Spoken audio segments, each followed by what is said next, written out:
वो हिलेगा, गिरेगा नहीं, वो रुकेगा, झुकेगा नहीं। गिराना है तो स्टॉक नहीं, उसकी रेपुटेशन को गिराओ।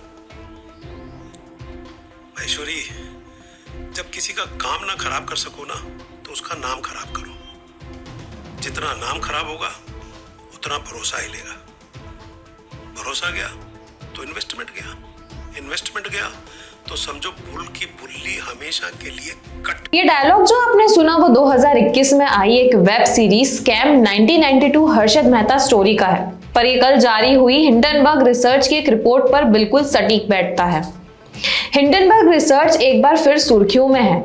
करीब 1.5 साल पहले भारत के अग्रणी कारोबारी समूहों में एक अडानी समूह के खिलाफ सनसनीखेज रिपोर्ट लाकर सुर्खियां बटोरने वाली फर्म हिंडनबर्ग फिर से चर्चा में है। अमेरिकी short seller firm Hindenburg research ने भारत में नया खुलासा किया है, जिसमें उसने सेबी की चेयरमैन माधवी बूच और उनके पति धवल बूच पर गंभीर आरोप लगाए हैं। आज की इस रिपोर्ट में हम बात करेंगे कि क्या है हिंडनबर्ग रिसर्च में लगाए गए आरोप और क्या ये एक बदले की भावना से की गई रिसर्च तो नहीं।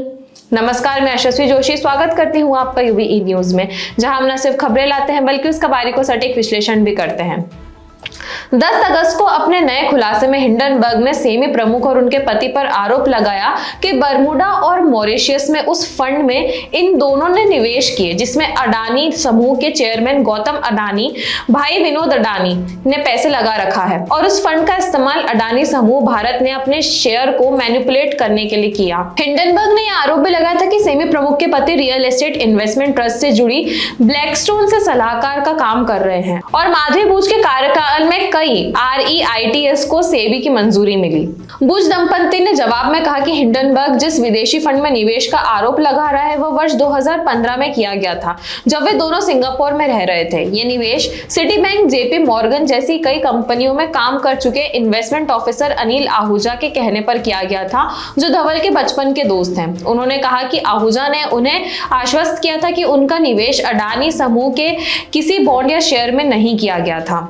माधवी की तरफ से यह भी कहा गया कि हिंडनबर्ग ने सेबी पर जो आरोप लगाए हैं उसका जवाब अलग से संस्था की तरफ से दिया जाएगा। उन्होंने कहा कि हिंडनबर्ग ने भारत में कई नियमों का उल्लंघन किया है, जिसे लेकर उन्हें कारण बताओ नोटिस जारी किया गया। हिंडनबर्ग अब कारण बताओ नोटिस का जवाब नहीं देकर उनके चरित्र का हनन करने में लग गया है, जो दुर्भाग्यपूर्ण है।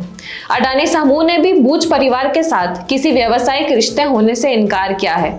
उसने कहा कि हिंडनबर्ग की तरफ से जानबूझकर उनकी छवि को दागदार करने के लिए आरोप लगाए गए हैं। IIM अहमदाबाद से MBA बूच मार्च 2022 में सेबी की प्रमुख बनी और उससे पहले 3 साल सेबी की सदस्य भी रह चुकी हैं। पिछले 20 साल कॉर्पोरेट सेक्टर में वो अपनी सेवा दे चुकी है। IIT दिल्ली से ग्रेजुएट उनके पति का भी कॉर्पोरेट करियर 35 साल का है। अब बात करते हैं कि क्या अमेरिकी शॉर्ट सेलर हिंडनबर्ग की रिपोर्ट बदले की भावना से ग्रसित है। ये हम नहीं कह रहे, बल्कि कई मार्केट एक्सपर्ट्स के मन में यही सवाल उठ रहा है और इनकी कुछ खास वजह जानते हैं। अडानी ग्रुप की कंपनी के शेयर्स में हेरफेर समेत ग्रुप पर कर्ज को लेकर बीते साल 24 जनवरी 2023 को जारी की गई हिंडनबर्ग रिपोर्ट पर मचे बवाल के बीच सुप्रीम कोर्ट में 4 PIL दाखिल की गई थी, जिसमें अडानी ग्रुप के खिलाफ जांच के आदेश जारी करने की अपील की गई थी। इन याचिकाओं को लेकर सुप्रीम कोर्ट ने 2 मार्च 2023 को सेबी की जांच का आदेश दिया था। इसके बाद 25 अगस्त 2023 को सेबी ने अडानी ग्रुप को क्लीन चिट दे दी थी। यह हिंडनबर्ग के लिए एक बड़ा झटका था। बीते साल 25 अगस्त 2023 को सेबी की ओर से सुप्रीम कोर्ट में सौंपी गई रिपोर्ट मार्केट रेगुलेटर ने बताया था कि 24 में से 22 मामलों की जांच पूरी कर ली गई है। वहीं 2 मामलों की जांच में देरी विदेशी संस्थाओं की ओर से हो रही है और लेट लतीफी के चलते हो रही है। अडानी ग्रुप को क्लीन चिट देने के साथ ही सेबी ने हिंडनबर्ग पर कई तरह के आरोप भी लगाए थे। इसमें हिंडनबर्ग और नॉर्थन एंडरसन द्वारा सेबी को code of conduct for research analyst regulations का उल्लंघन करना भी शामिल था। सेबी ने हिंडनबर्ग के कारण बताओ नोटिस जारी करते हुए कहा था कि अडानी ग्रुप को लेकर जारी रिपोर्ट ने निवेशकों को गुमराह किया और मनधरण बयानों के जरिए एक कहानी गढ़ी, जिससे कंपनियों के शेयर्स की कीमतों में ज्यादा से ज्यादा गिरावट आई। और नोटिस में मार्केट रेगुलेटर ने कहा कि शॉर्ट सेलर फर्म ने यह रिपोर्ट जारी कर स्थायी सुरक्षा कानूनों का भी उल्लंघन किया है, क्योंकि यह भारत के एक रिसर्च फर्म के रूप में लिस्टेड भी नहीं थी। मार्केट रेगुलेटर सेबी पर अपनी रिपोर्ट जारी करने से पहले भी हिंडनबर्ग की बौखलाहट देखने को मिली थी। तो चलिए बात करते हैं एक बिंदु पर, जब सेबी ने नोटिस पर हिंडनबर्ग से इसे निवेशकों को सावधान करने वालों को चुप कराने वाला काम करार दिया था। यही नहीं, 1 जुलाई 2024 को अपनी वेबसाइट पर एक पोस्ट के जरिए हिंडनबर्ग की ओर से यह भी कहा गया था कि भारतीय शेयर बाजार में सोर्सेस से चर्चा के बाद हमारी समझ यह है कि सेबी ने अडानी ग्रुप को गुप्त सहायता देना यानी जनवरी 2023 की रिपोर्ट पब्लिश होने के तुरंत बाद शुरू कर दिया था। मार्केट एक्सपर्ट्स इस बात को लेकर भी हिंडनबर्ग की नई रिपोर्ट को बदले की भावना करार दे रहे हैं, क्योंकि अडानी हिंडनबर्ग केसेस में आए तमाम उतार चढ़ाव के बाद आखिरकार अब अडानी ग्रुप की कंपनियों के शेयर जोरदार वापसी कर चुके हैं और उनका मानना है कि इंडियन स्टॉक मार्केट अब रफ्तार पकड़ रहा है और इसे अस्थिर करने का भी प्रयास हो सकता है। भारत में रजिस्टर्ड ना होने के चलते हिंडनबर्ग यहाँ पर कानूनी लड़ाई नहीं लड़ सकता और इसके चलते एक बार फिर अडानी ग्रुप से संबंधों का हवाला देकर अब सेबी को निशाना बनाया गया है। अब आपको बताते हैं कि कौन है हिंडनबर्ग और क्यों इसकी रिपोर्ट पर विश्वास करने का आपका मन नहीं करेगा। इसकी स्थापना साल 2017 में नाथन एंडरसन ने की थी। यूनिवर्सिटी ऑफ कनेक्टिकट से इंटरनेशनल बिजनेस में ग्रेजुएट डिग्री प्राप्त करने वाले एंडरसन ने एक data company Factor Research Systems Inc से करियर की शुरुआत की। यहाँ उनका काम इन्वेस्टमेंट मैनेजमेंट कंपनी से संबंधित था।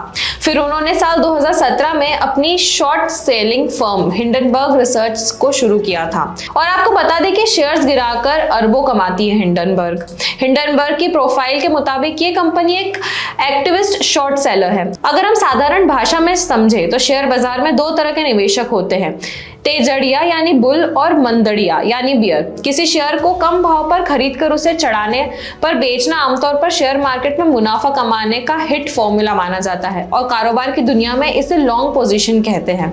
ये तरीका आमतौर पर निवेशक तब अपनाते हैं जब मार्केट में तेजी की संभावना होती है और ये निवेशक तेजड़िया कहलाते हैं। वही इसके उलट जब बाजार में मंदी यानी बियर की आशंका चल रही होती है तो जिन निवेशकों को लगता है कि बाजार नीचे जाएगा वो शॉर्ट सेलिंग और बेचने का काम करते हैं। ये मंदड़िया अर्थात बियर कहलाते हैं और हिंडनबर्ग कंपनी यही मंदड़िया है। अब आपको बताते हैं कि शॉर्ट सेलर क्या होता है। दरअसल शॉर्ट सेलर उसे कहते हैं जो अपने पास शेयर ना होते हुए भी उन्हें बेचते हैं। और आप सोच रहे होंगे कि ये क्या बात हुई, जब शेयर है ही नहीं तो उसे बेचा कैसे जा सकता है। इसे ऐसे समझते हैं, अगर एक शॉर्ट सेलर को उम्मीद है कि 100 रुपए का शेयर 60 रुपए तक की स्तर पर टूट सकता है तो वो ब्रोकर से शेयर उधार लेकर इसे उन निवेशकों को बेच देगा जो 100 रुपए के भाव पर खरीदने को तैयार है। जब शेयर 60 रुपए के स्तर तक गिर जाएगा तो शॉर्ट सेलर इसे खरीदकर ब्रोकर को वापस लौटा देगा और इस तरह हर शेयर पर वो 40 रुपए मुनाफा कमा सकता है। यही काम करने का आरोप हिंडनबर्ग पर लगता है। वैसे आपको बता दें कि खुद को दूध का धुला बताने वाली ये कंपनी हिंडनबर्ग अमेरिका में आपराधिक जांच के दायरे में है। एक रिपोर्ट के मुताबिक कुछ समय पहले अपनी रिसर्च में बड़ी कंपनी को टारगेट करने के आरोप में अमेरिका के न्याय विभाग ने 30 इन्वेस्टमेंट और रिसर्च कंपनीज और उनसे जुड़े लोगों के खिलाफ जांच शुरू की।